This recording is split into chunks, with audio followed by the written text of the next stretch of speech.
Shabbat Shalom, Chag Sameach.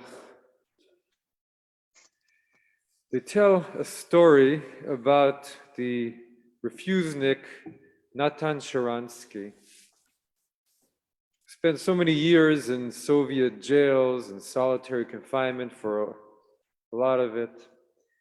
On the day of his release, he was finally going to freedom, to Israel.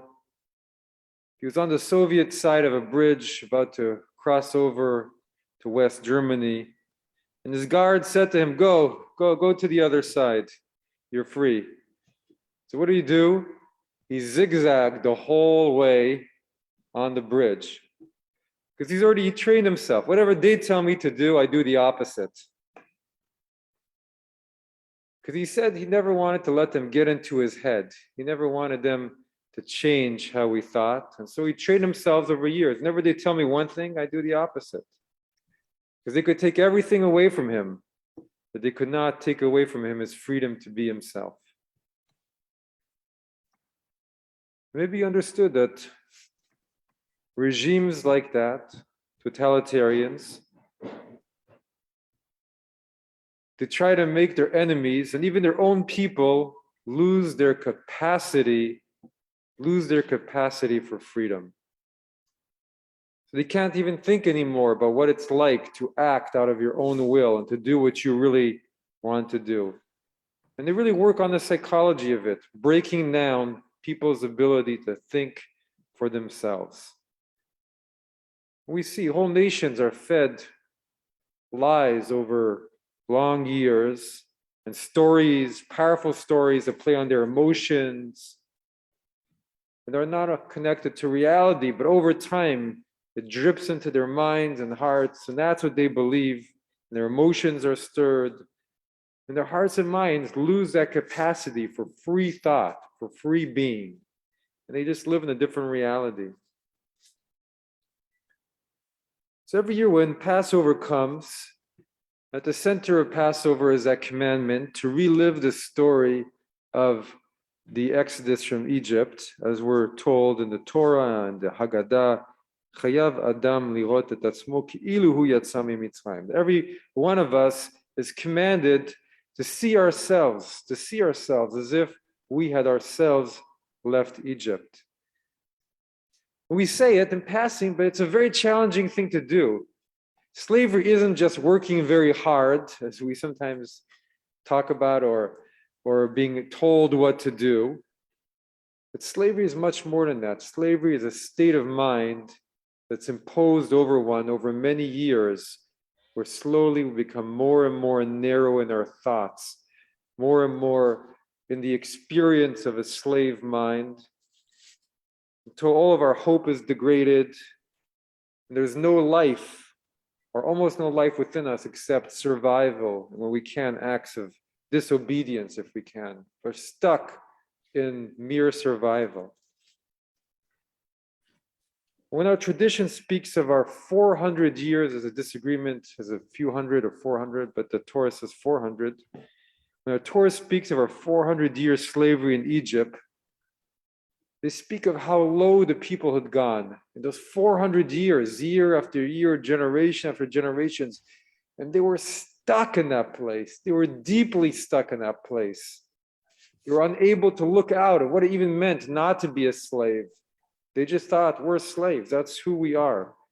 And generations after generations, their wills had been so sapped.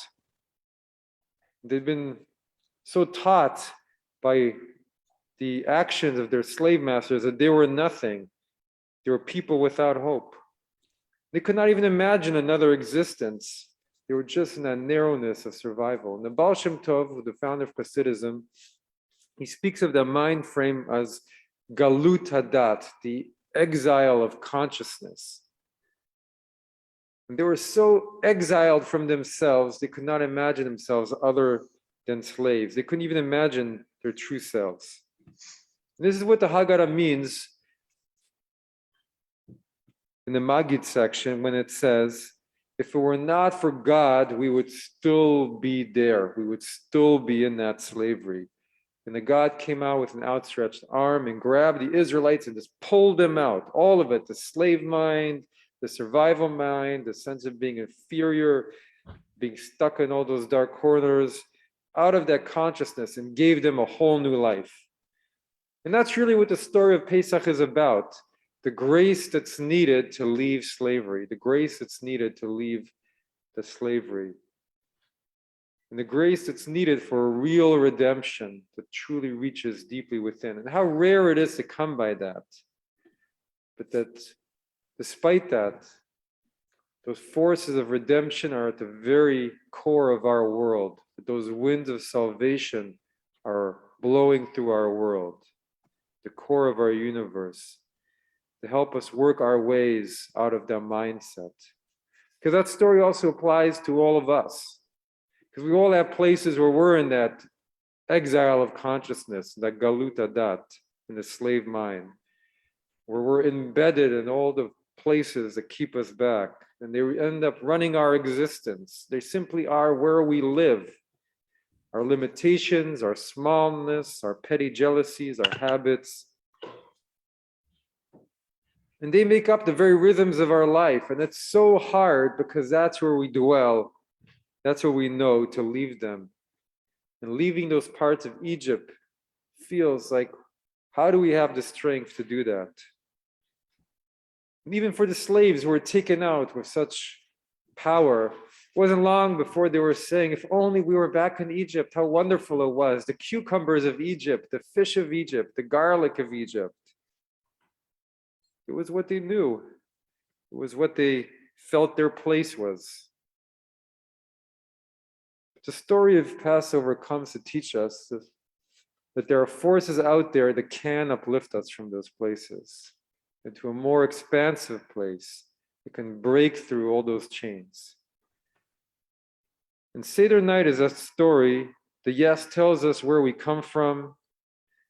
It's also a time when we find that belief that we can be lifted from all those walls that are holding us back from being who we choose to be.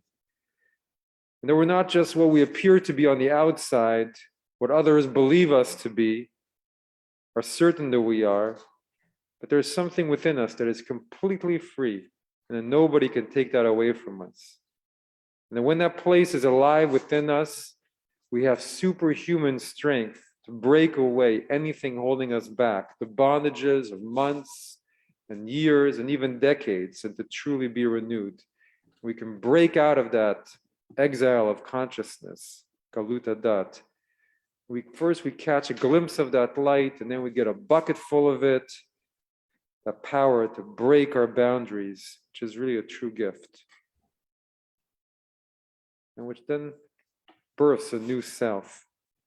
And Passover teaches us that if we strive for that place, then we can break any bondage within. And so Passover is also called Chag HaAviv, the holiday, the festival of spring. So what happens in spring? We don't think about it enough. Maybe I don't think about it enough. A seed that is deeply buried within the earth suddenly bursts out into life. It's really an amazing thing. It sprouts, it comes out with so much energy. There's just this beauty to it, a new life suddenly coming out.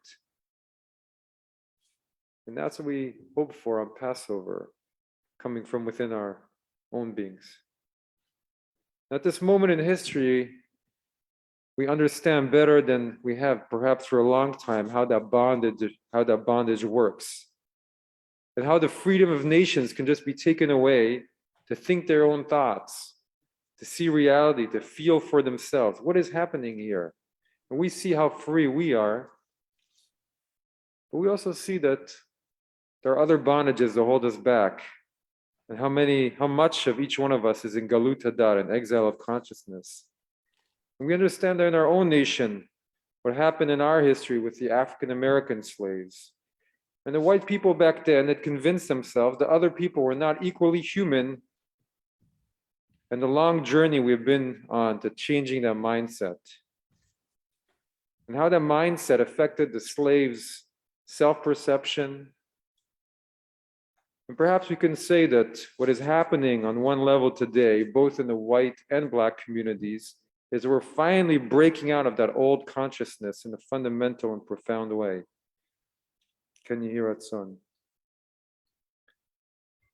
And on Passover, we pray for that grace to come out of Egypt with the partnership of the divine. So we can experience the miraculous, the powerful, that awe-inspiring gift of true transformation, of true freedom, of true renewal. So then we can continue to work to bring all peoples in our world out of the darkness of slavery so that we can all find freedom. Chag Sameach, Shabbat Shalom.